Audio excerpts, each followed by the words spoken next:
Thank you. Thank you, Rachel. Thank you, Sunny. It's really great to be here and to see all of you here after all these years of discussing this program, and credit to Sunny and Rachel for making it happen. I was a Paul Miller Fellow at the National Press Foundation 15 years ago, I believe, and was so overwhelmed by the strength of that program that I kept thinking what journalism needs is more of these programs for people across the country, not just people who are in Washington covering Washington beats, but really everywhere covering all sorts of beats, but especially for those of you who focus on public policy issues and politics. I am very eager to talk with you either now in this setting or later one-on-one about how you can grow individually and how you can advance. I felt a little silly as I thought about what I was going to say here, because I looked at your bios and you're all so impressive, and you've all advanced into these incredible roles that I am truly jealous of. And I can tell you're all really excelling at your whatever stage you're at right now in your careers. And so some of this may seem basic to a few of you, and so just skip over that part. And for the other areas, I will tell you that there are some things I want to talk about today that are relevant, whether you've got 2 years of experience or 20 or 40 years of experience. And so it's really designed to help just put a framework around what you're doing.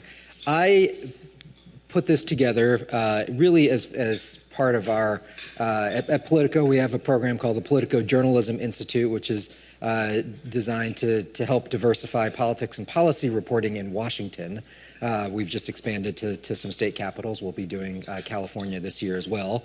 And I offer this as a plug. If you know folks who are in college or graduating from college who are interested in getting a training opportunity, just look up the Politico Journalism Institute. We're always looking to bring folks in as well. This is these tips I've advanced from there.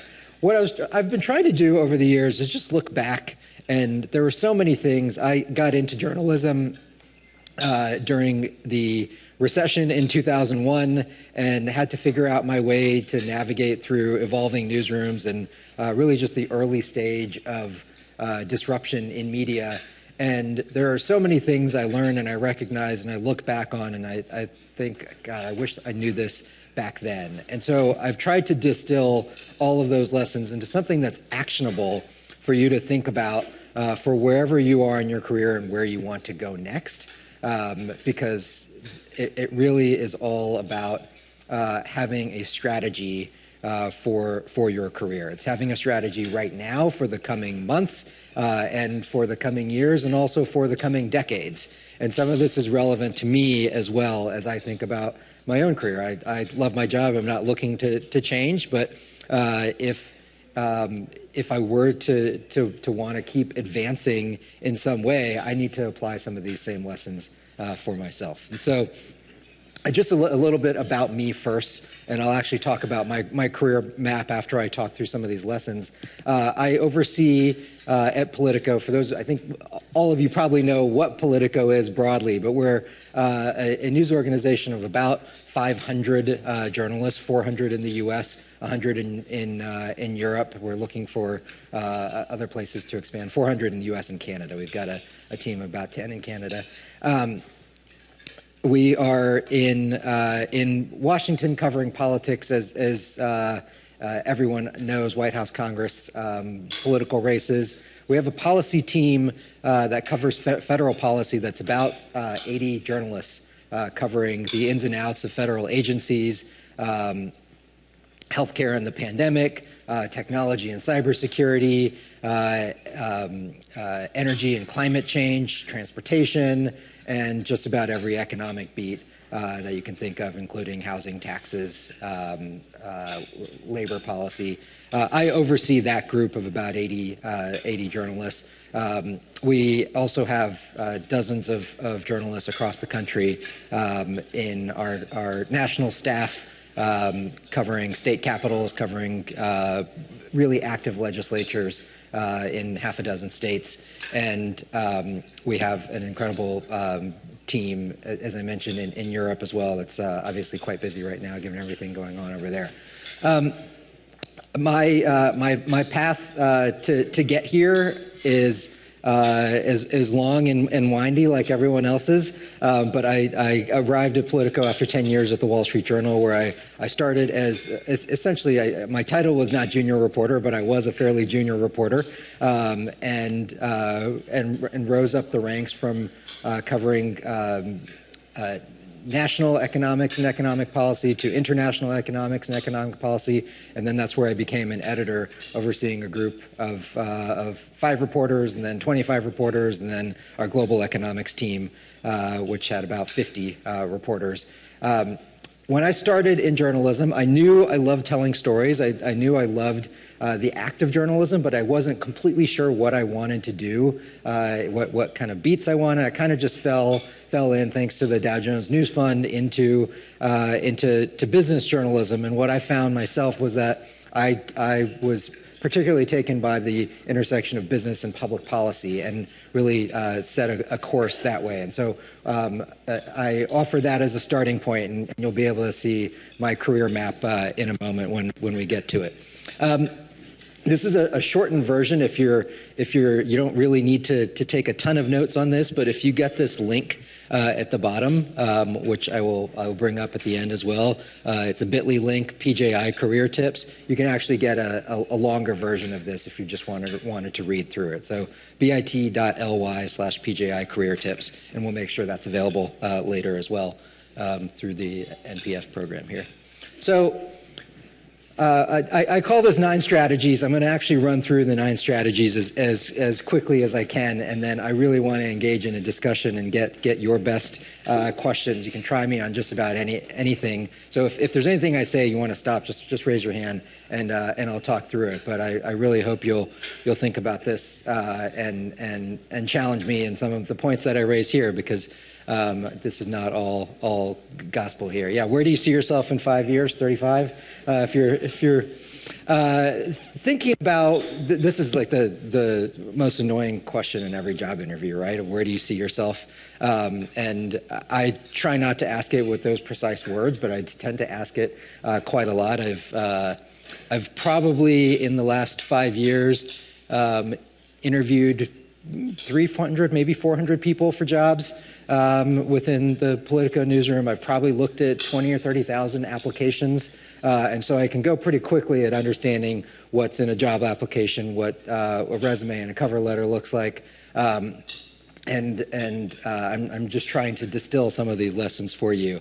The number one thing that you should be thinking about, if you're not already, is what is your long game? A long game means what is the path that you're trying to take in journalism. This is so important for you to think about right now, because if you aren't thinking about a path, you're going to at some point recognize that you got stuck, because you're going to get stuck because you hadn't done the steps a few steps earlier to get to whatever you want to get to. And I see this happen over and over and over with journalists across beats, across news organization sizes. It's just people who get in maybe 3 or 4 or 5 years, and they're like, okay, well, now what do I do? And this is where you need to really be thinking, what is it that I want to accomplish in journalism? Is it something I want to do? Is there a certain beat that I want to cover? Do I want to go be a reporter covering a state capitol? Do I want to be like the lead reporter in a state who knows everyone and everything about state government? Do I want to be in Washington covering Congress or the White House? Do I actually want to be overseas somewhere? When I started, I was sure back in the old days of foreign correspondency that I wanted to go abroad, and I was thinking maybe somewhere in Europe, maybe somewhere in Asia. I was studying up on my Spanish skills if I could go to South America. But you want to be thinking about, like, is it a location? Is it a beat? Is it a specific type of of role that you want, or is it a specific role itself where you say, I want to be editor of X publication? I can draw you the career map of what it takes to get to be the editor of that publication in terms of the skill set that you would need to identify to get there. And when you do that, you need to actually map it out. This is the key. Write it down. I know it's gonna feel awkward, but this is the thing that will make the biggest difference. Open up your phone, find the Notes app, put a date and a time on it, and say, these are the goals of what I want to do. When I've done this session, I make people take out an 8.5 by 11 sheet of paper, and you can actually map your career. Put at the top the 3 things that you've done in your in journalism, 3 different roles you've had, 3 different skill sets you've got, and then at the very bottom, you can actually list out the things that you might want to do 10 or 20 years from now, and you're going to just draw a map. Think of it as a ladder, the career ladder that you're going to take. And I've seen these, and some of them look like Candyland. You can actually draw from the point at the top to the point at the bottom, all sorts of different positions that you could take to get there, but you have to write it down. And so I tell you to, yeah, go ahead. I was just a question about what you found has worked well for you in establishing those goals to begin with. Is it looking at other people's careers that you admire, but aspire to? Is it just reading their work and saying that's the kind of writing I would want to do? Like, what's your process been in terms of just coming up with the vision and what advice would you give us? That's great. I'm going to pick on that, and in 1 second, I'm going to actually talk through exactly that. You have identified exactly the right question, so one point for you. When I say write it down, I really mean you don't have to go publish it somewhere. You don't need to share it with anyone. Write it down for yourself, because being honest with yourself is really the key step in any type of career planning, because it's going to force you to ask yourself hard questions, but also force you to set goals. You might not want to go and tell your boss or tell your friends some crazy, unrealistic goal that they might look at and say, oh, they can barely string together a sentence right now. How are they going to do this? But you want to at least ask yourself what those positions are, what those roles are, and then you're going to update it. Keep it in a log so that you can come back to it. It doesn't mean you need to write yourself an essay every month, but keep it so you can come back to it and just understand where you've grown and where you've changed, and just keep updating it so you can advance your thinking that way. So to the good question next of, well, how do you even figure out what these careers look like? I hate to be one of these like back in my day guys, but I'm about to do this right now. Back in my day, I did not have easy access to everybody's bios and career trajectories when I was looking to understand where they. Some people, this was the late '90s, early 2000s. Some people would post their bios online, and I could look them up. Now, just about everybody has either a LinkedIn page or a personal website that's got their bio on it, or they've got company bios that are available online. And that's what you really need to do, is study those career paths. You should be looking at if you see a journalist who you admire, if you see somebody's story out there and you thought, God, this is a great story. How do I do this? Go look up that person's bio and understand, how did they get to that place where they are, and trace it back. Some people don't necessarily put everything on there with tremendous detail, particularly people who aren't looking for jobs don't necessarily go and list everything they've done, but you'll find a lot just by looking for the patterns. You are a journalist, you look for patterns in all sorts of work, so look for the patterns in careers and try to figure out what those patterns look like for whatever you're interested in. So when you're looking for these patterns, you're looking for these themes, you want to go through them and look at both the positions and the paths, and also, like, are there gaps, are there pitfalls, are there things that somebody stopped at that you need to be kind of careful of. My phone was blowing up with text, and so I just needed to silence it. so look at those themes, but really just, if again, you can write it down if you identify something that's a theme that's worthwhile, but look for those points where somebody has taken leaps very quickly. Look for the points where somebody has stayed in a job very long. Just try to understand what those look like, because you're going to probably, for any particular role that you might be interested in someday, you'll probably find a couple dozen career paths that you could take to actually get into a role like that. Because there's no one specific path to take, but you just need to understand them. And then do as much as you can in identifying the skills. And you have to think about, what is it that journalist has that allowed them to do that kind of work that they're doing right now? And this is actually where it gets really challenging for you, is you are then in an exercise of understanding what it takes to get to the next step on the ladder for yourself. And this is, I actually think, the hardest part of what you do, because it's identifying skills and then figuring out how to address those skills. Yeah. I was wondering how you account for the luck. I feel like that happens a lot where you're in the right place at the right time. Yuval, it's a great question. How do you account for luck? I think you've heard the phrase, you make your own luck, right? It's kind of true. Everything involves luck in some fashion, but you're almost always going to have skill to get the luck in the first place. You have to have something to stand on. And so figure out what that is to stand on. And as much as you might be fixed on one particular role or one particular job, try not to be fixed on one, but be fixed on a few different options. And then you will almost certainly, if you have the skills to back it up, you will almost certainly get lucky with one of those. If you get fixated on one particular job, you might be vying for the position that's got a lifer in it and somebody who's never going to leave in 20 years, and you don't necessarily want to be betting on that.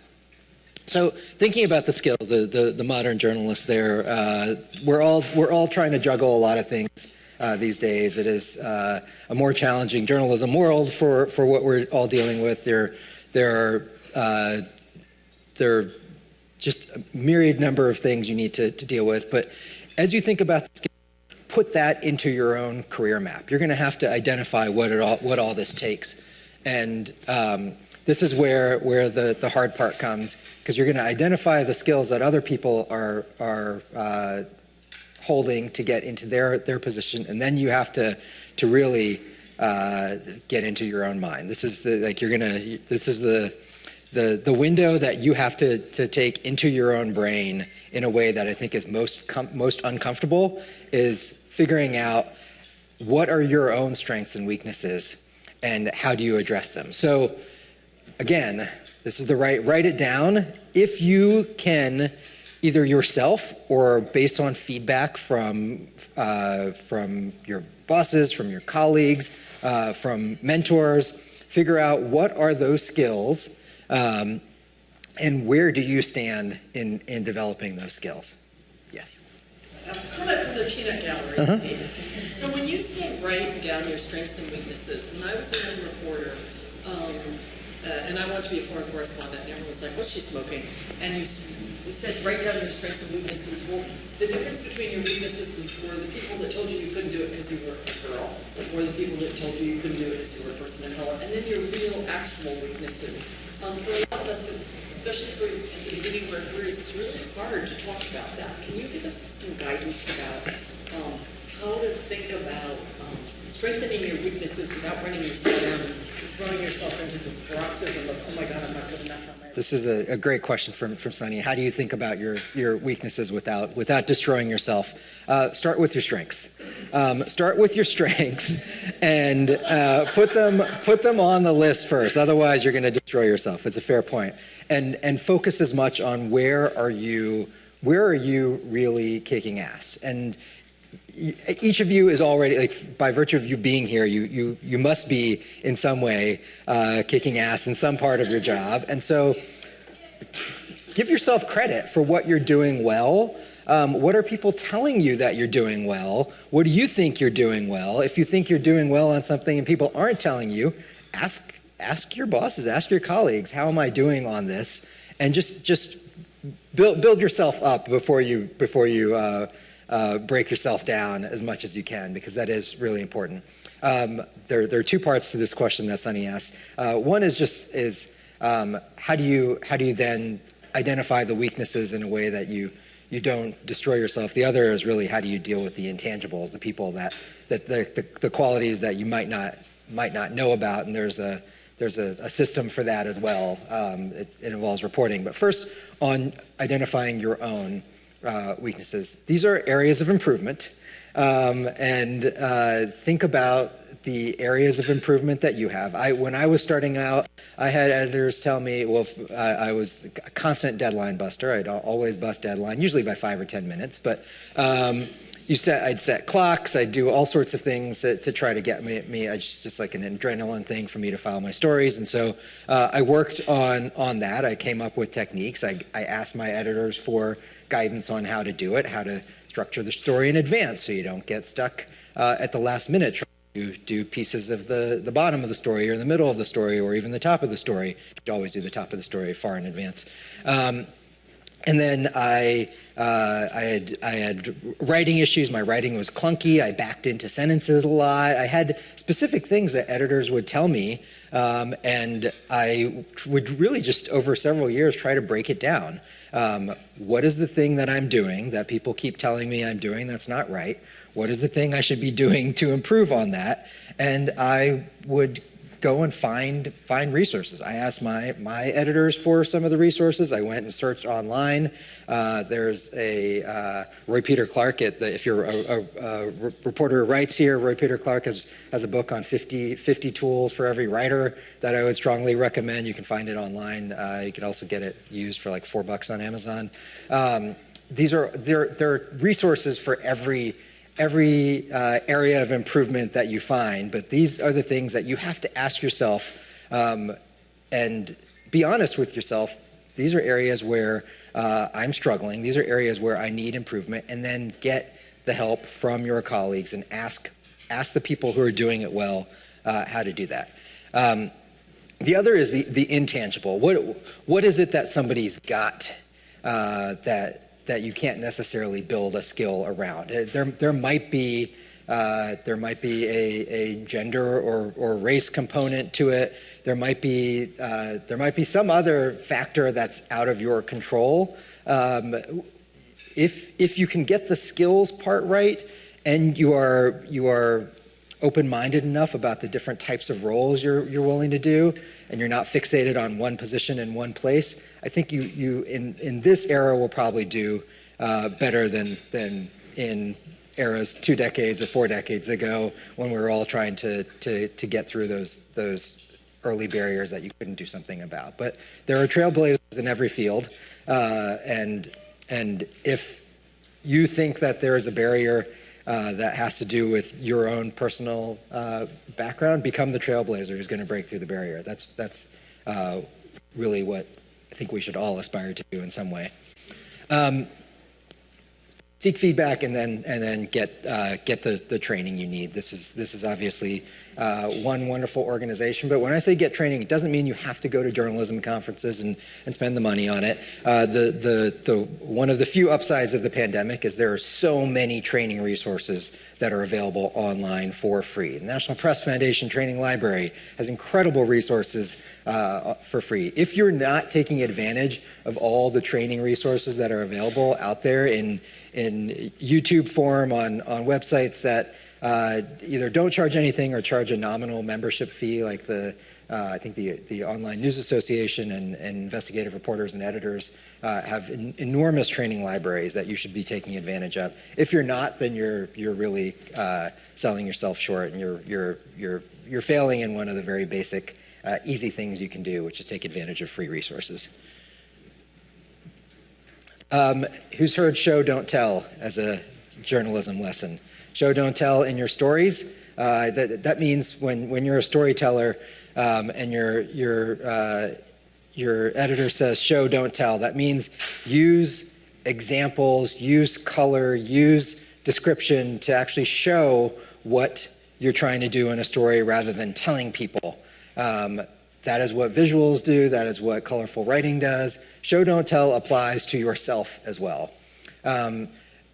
If you have a resume that shows that says that you are a reporter who breaks news and delivers narrative writing, you better have that in your clip packet or in your work samples if you're actually gonna make statements like that. It is much better to show everything that you've got out there, because that's what people are out there looking for. So when someone asks me what am I looking for in a journalist, if I'm sorting through 100 applications in a pile for one job, the things I'm constantly thinking about are a lot of the basics. Is this person smart?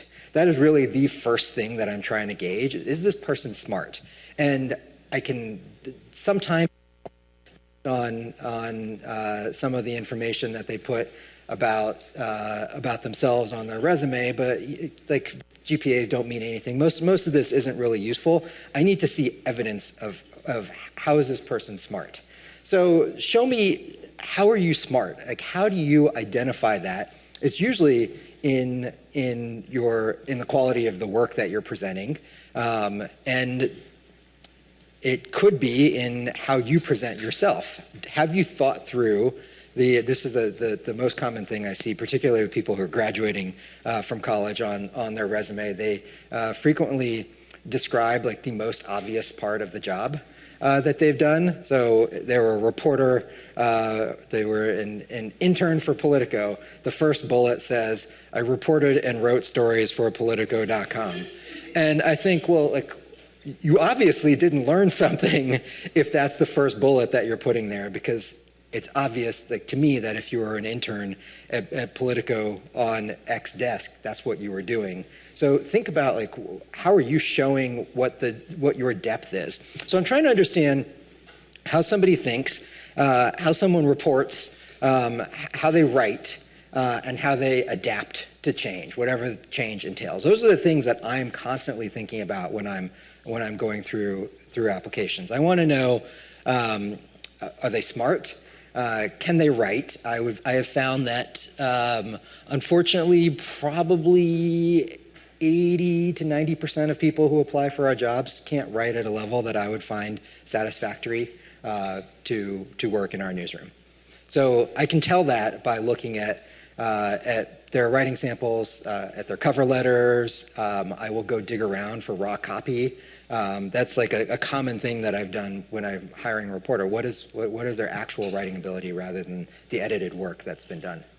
Are you saying that, like, you can tell they can't write at the level because, like, there are grammar mistakes? There are grammar mistakes, misspelled words, sometimes just fundamental things. Like so it's horrifying how many times I see sentences that might lack a noun, might lack a verb in it, punctuation errors, but really just it's the communication. Like, are you able to? All I care about is, can you write a story? And so I'm trying to assess, what is your writing quality like to be able to actually turn that into delivering a story as well. And so these are all signs that we're looking for. One of the things I do when I'm just trying to see how does somebody compose a sentence, I will go and find whatever public social media feed they have and just read through it. For anybody I'm personally hiring myself, I will look through at least 1,000 tweets that they've written just to see. It doesn't take that long. Like most tweets are a sentence, but I want to see what is going through their mind at different points. I want to know, like, are they first able to write things that are interesting? Are they making interesting observations? And I can actually build a profile, and I'm sure there are people in government who do this all day long in building profiles of people out there, but I can build a profile of how somebody thinks, how they're interpreting information based on what they're putting out on their Twitter feed? Are you identifying interesting sources? Are you tweeting out interesting sources? Are you tweeting out interesting observations from stories? These are all things that I can tell. Like, if you're finding the nugget that's in a story that is the kind of either the money quote or the most salient fact, the big surprise, it's probably because you know like that is the most interesting thing in the story and you've pulled it out. And I then know as a result of seeing your tweet that you were able to find the hidden treasure and the gems inside. Do you go over a lot, or do you receive a lot of resumes from people who are on the broadcast side looking to make their way into the digital space or newspaper? And what are some of the common mistakes you see with our writing when we're applying, or when you are looking at our writing? Do you go off of what we write for broadcast, or do you look at our web copy? Those are two impaired. So these are all great questions. I do see a lot of folks who are in broadcast who are trying to get into say political or policy journalism, and I will then look at the writing samples of any kind. I'm looking for storytelling. It's kind of in my view, it's the same core requirements of writing and reporting. And can you write and report in a way that works for our platform and our medium? And so I am looking for finding interesting stories. So it doesn't matter to me what platform you were doing it on, but do you know what an interesting story is? And do you know what a distinctive story is? Do you know did this applicant deliver something that stands out from everyone else? The biggest disappointment I generally find once I've met that threshold of people who can actually string sentences together is that I find stories that are boring. They're commodity news. They're the same thing everybody else covered. And what I'm always looking for is, did somebody find an interesting angle on the story? Did they find something different to say? Did they find something surprising? Did they find something that stands out? And so that's what, in whatever form of work, you want to be engaging people in a way that's not the basic news story is what you should have been doing in your first year out of college. If you're 5 years out, you should be able to deliver more than the basics news story. And so it doesn't actually, it's not a broadcast specific thing. It is the broadest area of disappointment I tend to find. And then I mentioned, I'll just finish this thought, clear writing, thinking, writing, adapting, this last thing that I tend to want to know. It's always been a little more of an issue over the last decade in identifying people later in their careers. Can they handle the transition to digital media? Do they know what's coming next? How is this field being disrupted? But also for people now, are you able to handle whatever form of media delivery that we have that comes next? Are you able to actually operate in some form of social media? I don't care which one. I think a lot of them are trash in some ways. But do you understand like why that's important and how it works? So pick one that you care about. Show that you can deliver in that form. If you know how to build a website, like that is actually an important, valuable skill that a lot of people don't have, and you should be able to do it in some way.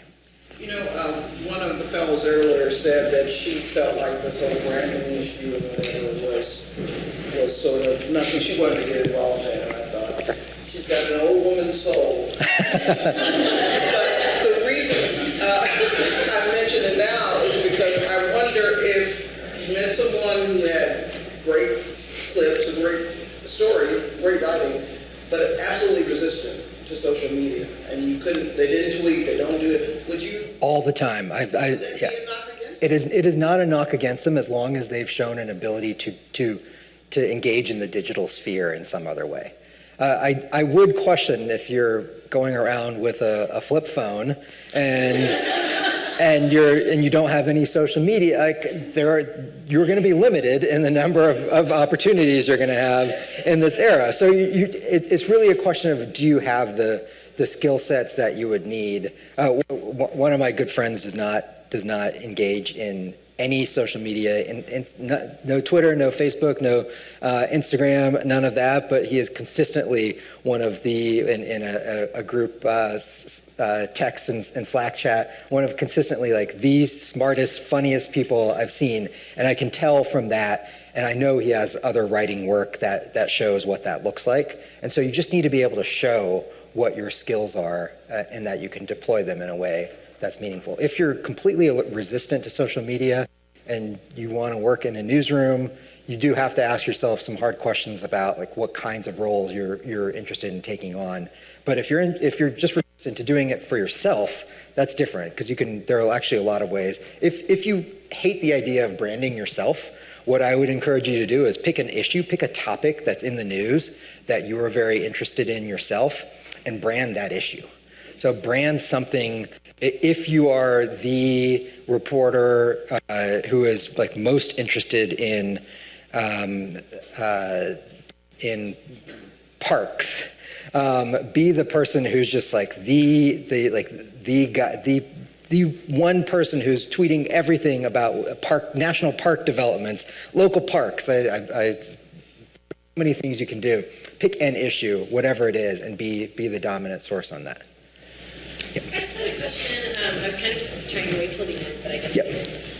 What if your skills are so new that there isn't really like anybody to look up to, and it's like kind of hard to create a map in the first place? Like I feel a lot of my work is very unprecedented in what I do, and there's like I really struggle like looking around to see like, oh well, maybe I can be a leader here someday because it doesn't exist. Are you the TikTok star? What do you? Is it really? Paper. At first I was brought on to make explainers and series, and it's turned into like doing that, and also TikTok, and also like making trailers for enterprise stories, and also engineering templates for people to use. So my job has turned into something much larger than it is, and I can't really look around me and see who else is doing that. So maybe I'm just not looking in the right places, but I'm really yeah. There are some people who are doing this, but think about who uses Instagram here. Instagram. Enough people are on Instagram. There's some incredible storytelling on Instagram, and what does that storytelling look like? It's not that different from a Twitter thread that somebody could have done 15 years ago. It's not that different from a short broadcast piece. It's actually probably better than a short broadcast piece that would have been on television 20 years ago. And so there are it's in some ways similar skill sets. In terms of what you want to do with it, you're in probably the most exciting path because there are a million things you could do with it. And it's really about building out, like using your imagination and persuading people that this is what. And then we can get into another session on building product plans and business plans and actually making the use case for your newsroom on what you would need. If there's a certain place that you want to work that's not where you are now, how do you make that kind of pitch to somebody else that this is actually what they need? And there are certainly ways to do that. Where were we on this? Oh, so showing your work, and then this comes back again to your career map. The things that you're writing down, you need to constantly look back at that because you're doing a self-assessment and you're asking yourself the hard questions, and you need to ask yourself, am I showing this skill that I have? If you go back and look at your strengths, how am I showing my strengths so that people are actually going to be seeing them when they look at my profile? I Google people. There's not a day that goes by when I haven't Googled a job applicant in some way, just to see what the first 30 or 40 returns are, just to see like what's out there that didn't pop up on their resume or on their LinkedIn. And man, I've taken some interesting journeys. Sometimes they're disturbing and they take you in places that you like. Finding personal blogs is just like it's just like the jackpot for me because it is truly like the window into how somebody thinks. And I will sometimes just sit there and clear my calendar and read that for an hour because there's so much there about how someone thinks when you can find a personal blog. See, people who have unlocked Facebook accounts, and they've just shared everything. Oh boy, there's a lot there as well. What I'm looking for is like what's out there, but I have also found things that somebody didn't actually share with me, and I found like really cool work that they've done. I've found that they were recognized for an award, or they saved a kitten from a tree or something 10 years ago. And like I will find things. I'm a reporter. That's what I'm doing. I am out reporting to try to understand who this is, because in almost every case I have under an hour with the person who I'm hiring. And that is really terrifying to hire somebody who you're going to work with for years, and you basically are making an assessment. There are usually 5 or 6 other people who might have 30 minutes to an hour, but I need to know everything I possibly can. And it's just like that when you go and interview somebody for a story. You're probably going to get an hour with them. Sometimes you get a few hours. Sometimes you're going to get 10 minutes with them. So you need to know everything you possibly can to inform your thinking when you go into it. That's what we're doing. This is the only skill that I have, and so I use it in the hiring process. And when I teach this for our hiring managers, I literally, the first slide is think like a reporter. Do the digging, do the research, do the work, and understand the profile of the person who you're looking at before you hire them, because I want absolutely no surprises in the hiring process. And the more we can learn, the better we are in really positioning that person for success as well when they're coming into our newsroom. Okay, I'm going to zip through some of these other ones, then go to more questions. I get the question a lot: how do I find a mentor? I get funny emails as well that are like, "Will you be my mentor? Like, will you be my Valentine?" And I'm like, okay, well, like, what does this person actually want and need? It's usually somebody told them to go and find mentors. And so they're like, I'm kind of interested in journalism, and I'm kind of interested in politics, and I thought I'd reach out to one of the top editors at Politico to just like shoot the shit. Like what? So I kind of question like what's going on when that person just reaches out randomly without having put the thought into what they're going for. Like I'm some like general info session that they could have gotten in their freshman year of college on how to be a journalist. And so I'm generally willing to talk to somebody who has invested the time, has done research, is really trying to think about how do I get past this level that I'm at? Where am I? What does the field look like? I get calls all the time from folks in the industry asking for recommendations. So I'm happy to do that when it merits it, but the mistake that most people make is to go kind of like way far up the career ladder rather than figuring out what is that role 1 or 2 steps up that you are really interested in. If you're covering a small town and you want to cover state government, that's a couple rungs up. Figure out who that person is who might have just gotten that job a couple years ago and has some experience in it, whose work you admire, and then ask them, can you have 20 minutes by phone to ask them some questions. Obviously be intentional about your questions and be specific about it. But that's where you're going to actually get the most advice is, what is it, because you need to ask that person who's 1 rung or 2 rungs up, what is it that you did to get your job? What kinds of skills did you have? What would you recommend somebody who's looking for this? And then you're going to take that right back and put it into your own career plan and your own map, and you're going to think, okay, these are the skills that I need to get that. And you might get recommendations from them. Well, how do you think I might be able to do more of this kind of work? Whether it's in the broadcast realm, a certain type of story, whether it's a print story where you need to be able to show some features, some investigative work. That's all the kind of thing that you might want to be asking for that person who's one or 2 rungs up in the career ladder. This last one is, I think, the most important. Engage in journalism organizations. And engage not just by paying your $50 or $100 to become a member, that's fine, anybody can do that, but engage by getting involved in the organization. Volunteer your time to help people who might be a couple of rungs below you in the career ladder. that's obviously a wonderful, generous thing to do, but what you will find is that once you're involved in an organization, particularly one that has some people who might be more senior to you, you're going to end up in a network, and you will find that the more you're helping others who need your help, other people will help you as well. I found this in almost by accident. I was plucked at the Dallas Morning News. I was a new reporter months in, and there was a reporter with 20 years of experience who was involved in the Asian American Journalists Association, plucked me to help her run a convention in Dallas the next year. I had no idea what I was doing. I'd been to this convention once before for 2 days, and so I'm like, okay, well, like, I don't have anything to do, so why not? And I get involved in it, and what I found is she kept giving me more responsibility. That I'm like, okay, well, I don't know what I'm doing, but obviously I'm doing something right, and so she kept giving me more responsibility. And then within a year, I'm actually like helping raise money for a fundraiser that raises $100,000. And a year after that, I go to an AAJ convention and said, hey, are you the kid who raised $100,000? I'm like, well, I didn't actually raise it myself, but they understood, like, word spread that I was actually involved in helping this organization achieve one of its goals. And people will then like reach out to me and ask me, are you interested in working for us?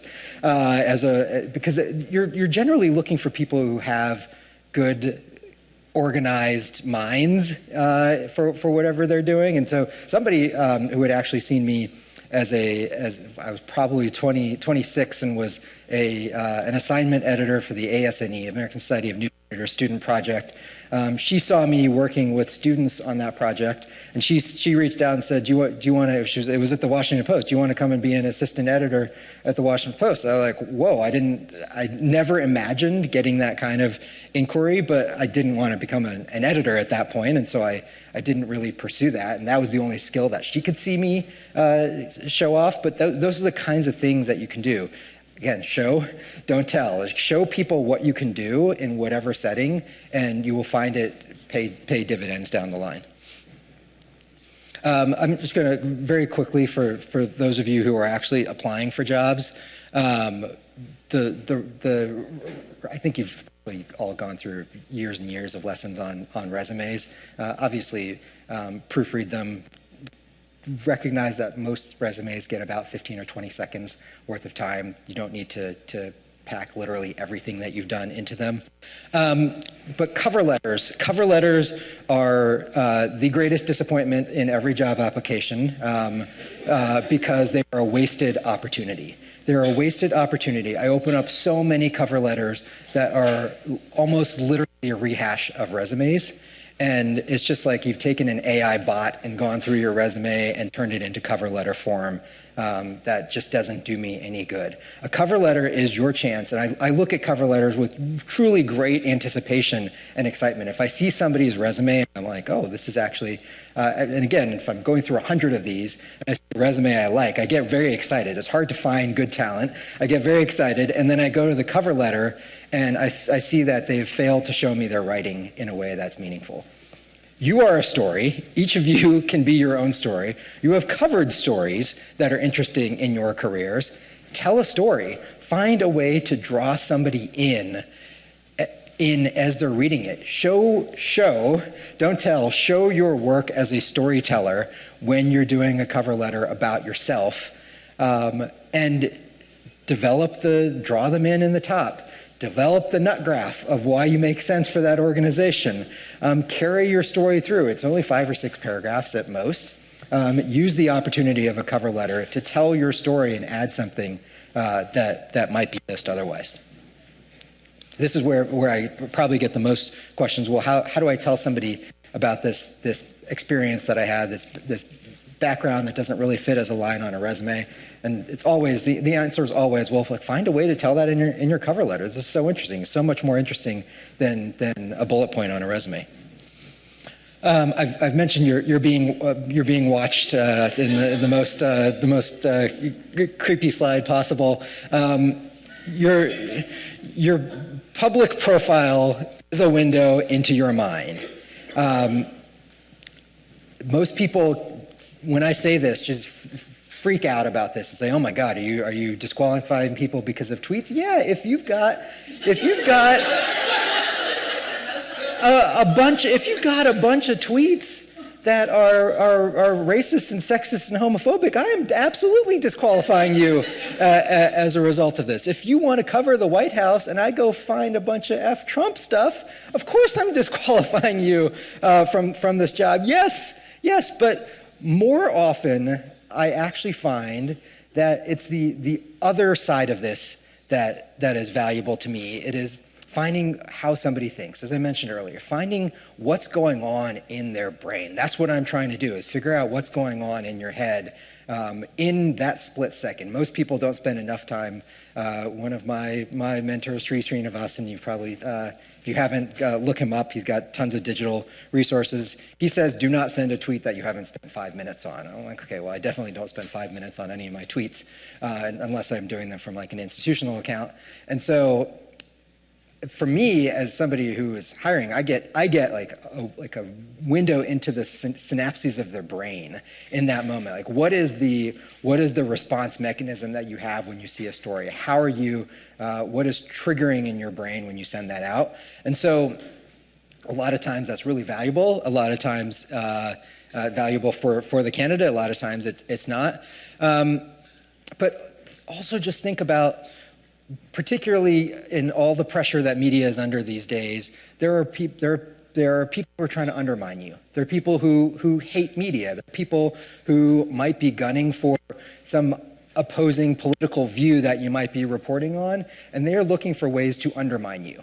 And so I want to make sure I know, for the people who I'm hiring, is there stuff out there that is going to get blown up and undermine the reporting and undermine my publication as a result. And so that's where I get into it, to try to understand, what is your worst critic going to go and find out about you in the public domain. I'm not going and digging into intense records. Just like any Joe can sit on their couch and Google. That's what I'm doing at my desk, is trying to understand, like, is there something back there that I need to know about?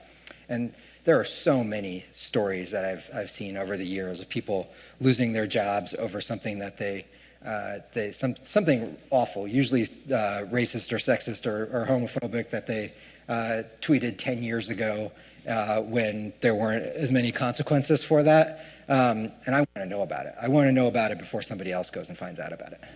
If there are such things as oversharing, like they did a marketing that they share too much personal stuff. That's what I'm worried Like, about. like, you know, like people on Twitter talk about, hey, I went to the bathroom, right? You went to the bathroom. Is that like something like, okay, you're probably not synthesizing or like discerning what I should share? It can make somebody question your thought process if you're sharing information that just inappropriate. This is like there's an old saying, like, don't say anything that you wouldn't want to see on the front page of the newspaper. What would you think if your tweet about going to the bathroom were then pulled out and put on a broadcast television news segment about you? Like, would you think that's a good thing? Like, does this pass the grandma test of, like, what would your grandmother say if they saw this from you? There's all sorts of stuff. The number of keg stand photos I've seen on Facebook profiles, it makes me wonder, does this person not know how to adjust their settings? Like, that is a digital like, proficiency. Like, if you don't know how to adjust your settings, like, that's something. It's not. None of these things is actually, well, the things that are disqualifying are like hateful remarks, that kind of stuff. But most of this stuff is not actually disqualifying. I hired somebody who I saw a keg stand photo, and I told them, what if you're doing a big investigative story and someone wants to take you down and discredit you and create an anonymous Twitter account and go post all that stuff? Do you want that out there? And if you don't, figure out a way to get rid of as much of it as you can. I get a question. I of course deal with salary issues a lot all day long, and the question I tend to get from the folks who are earliest in their careers is like, how do I get more money? And I say, well, how do you get better stories? That's the first thing I'm essentially trying to get at, is how do you develop the kind of work that will make you in demand. And so understand the basics of supply and demand. There are, in Washington, there are not enough people who can dig into an organization or an agency and break news, actually get scoops. So when we are hiring, I say for any applicant who is applying for a text reporting position, send me your scoops and send me your enterprise. And like that's all I really want to see. I want to see, do you have scoops? Did you find news? Did you uncover information that nobody else had? And did you, with your enterprise, deliver stories that are unique and distinctive? If you do that, you can probably get any job in our newsroom if you can do this. When I was hiring for the White House team in our newsroom a few years ago, our challenge was always who's going to be able to. The Trump White House had plenty of people who would talk. The thing leaked like crazy, but you had to have a skill set to be able to go and call a bunch of people and break news. And so if you're the type of person who just wants to like sit at your computer and like see what's happening online, that's not the type of person who's going to succeed in covering the Trump White House. If you're the type of person who likes to dig into records and get data and do all that, there's definitely a place for you, but it's not necessarily in doing that kind of daily beat reporting. And so just understand, and you can ask people this, what are the skills, like what are the things that get people the biggest raises, and ask those kinds of questions. It usually has to do with delivering distinctive work that other people aren't delivering, but that is what the short supply is. And there is tremendously high demand for that kind of work. If you're becoming an editor, there is a severe shortage of editors who understand what good reporting is, who understand good writing, can also write themselves, and then a severe shortage of people who can manage. That is the hardest thing for when we're trying to hire editors who need to manage teams of people. Well, can this person manage? Nobody really trains us in how to manage. Do they have some of the soft skills that it takes to manage people? If any of you actually want to become a manager, I will give you a few resources that are really useful to think about how you manage people. It's not that complicated, but you have to be into doing that. And that is a skill set that commands higher salaries. And so when you're thinking about how you're negotiating, obviously everyone asks for money. You can always ask for money, but think about what is the balance between asking for money and asking for opportunity. When I was in my early years at the Dallas Morning News and making, I think I'd gone from $26,000 to $31,000 a year, and was the energy reporter at the DMN. I wanted to cover an OPEC meeting. And so my boss will look at me and say, okay, well, yeah, you want to go to Vienna and cover the OPEC meeting, go cover the OPEC meeting. I'm going to take it out of my travel budget. And that was what I was asking for. And in the 4 positions I've had afterward, I have had knowledge of OPEC that is unmatched from having covered an OPEC meeting. And that's really useful when Joe Biden is calling up the oil ministers in 4 countries begging them to release oil reserves, when Donald Trump is calling them up and begging them, when Barack Obama is calling them up and begging them. I have an understanding of what's happening in that kind of a setting to be useful, and that is part of what I've been able to sell myself on in different roles. I understand the machinery of what happens out there. I have made a lot more than the $1,200 that trip cost my boss from having that kind of knowledge. And so ask for assignments, ask for things that are going to be stretches, ask for things that might require a leap of faith from your boss, but especially if they're driven by journalism, they're the kinds of things that they are going to be more willing to deliver to you if they're going to get something immediate out of it that's journalistic, and you will gain more in the long run from having done it. And then this comes to the old networking question. There's so many people. There's just kind of like the build your brand thing. There are people who say everything is about networking. You have to network. That's what it's all about. And I'm just tired of it. I've seen so many people who just are expert at networking, but they don't have the goods to show me on their actual work. And so make sure you've got the goods before you go out and try to network yourself into a job, because you're just going to hit a brick wall when somebody will show, oh, this person's really slick. They know how to send a request, have a meeting. They can talk a really good game. But if you don't have the goods, you're gonna end up stuck in the end. So this is my career map. I was a college newspaper reporter. I decided I wanted to become a journalist. The Dow Jones News Fund helped me in a place that I'd never been, Rochester, New York. I'm from Texas, been to Rochester, New York. I covered one internship. I did one internship there, loved it, ended up becoming a business reporter. I covered a local city in just north of Dallas. Then I covered state and national business, and then I moved to Washington. You can see these steps in the ladder. I moved to Washington for the Dallas Morning News and covered national policy. I moved to the Wall Street Journal covering national economics, and then international economics, and then I became an editor over national economics and then international economics, and probably had about 7 or 8 different steps along the way in all of those roles. One leads to another. Each of those is driven by knowledge from the prior position. Each of them is driven by building skill sets at every level. And now where I am, the reason I left the Journal to come to a place like Politico is I wanted to try. I care about policy and politics, and this was the leading newsroom to do it. But I also wanted to try running something larger and building something that was newer, and that's what I was able to do by taking that next rung up the ladder. And I'm very happy with the size of the newsroom I'm in now. If I wanted to run a 1,000-person news organization, then that could be the next step in my ladder for me if I wanted to go and do something like that. And then if you've become an editor over content and you want to go and get into more product development, you want to get into more leadership roles, there are media companies of every size where you can actually take that next step up, and any of you in 20 years can be running your own news organization as well if you want to, one that exists now or one that you create.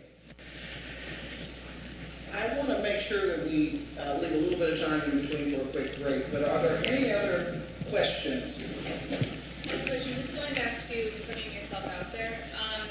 So my mom, and I helped her, she wrote a book. It's a morning devotional. So my name is on the cover along with her, but in putting it out on Amazon, I didn't want my name on Amazon because I work for PolitiFact, so people, Yeah.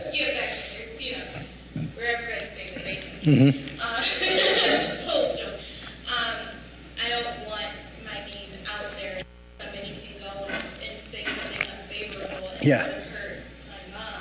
So I don't know, what should I go about that differently, or did I do the right thing? I don't everyone's got individual circumstance. You kind of have to balance them out yourself and decide what's the right way to do this. There are things that we all do that will have some consequences that are going to be good, some that are going to be not so good. It's going to be a balancing act in every decision. There are plenty of things I put out there, including tweets. When I've told myself, well, I probably shouldn't tweet this. It's going to tee off a lot of people, but I'm going to do it anyway. And so sometimes you make those decisions because you just think it's the right thing to do in that moment, but you just have to think about what are the consequences of everything.